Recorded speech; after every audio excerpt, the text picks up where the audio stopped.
Hi, I'm Dave Trull with the Trull Gallery, a custom furniture shop in St. Petersburg, Florida. I'm going to talk to you today about how to choose a miter saw. There are several stages of miter saws, from the basic miter saw, or it's even from the basic chop saw, all the way up to a sliding compound miter saw. The features that you purchase in a saw allow you to do more or less. What you need to do with your saw will determine what features you want to go with. If you're just making straight cuts day after day after day after day, you never make any angles, you can go with a simple chop saw.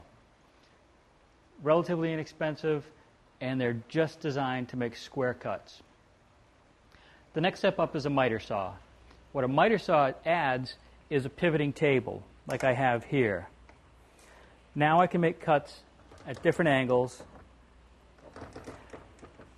And these days, you're pretty much going to find angles from 45 to 45 at a minimum, left and right. Some manufacturers go further. Some of them go as far as 60 degrees.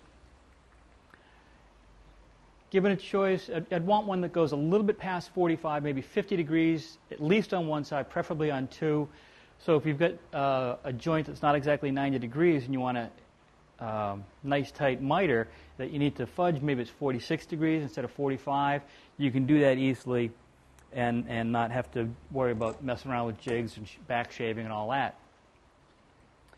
The next step beyond that is a compound miter saw. And what a compound miter saw lets you do is not only pivot the table, but angle the head as well. So now you can make compound miters where you've angled the head and the table where your stock is square to your fence. This is good if you're doing a lot of trim work, crown moldings, things of that nature. Lets you do really unusual cuts without going to all the tables and figuring out exactly what's what, and where they can get really confusing. Here it lets you set up precisely the angles you need and work real quickly and smoothly by setting your angles. So that's how to choose a miter saw. I'm Dave Trull with the Trull Gallery, the fine art of furniture making.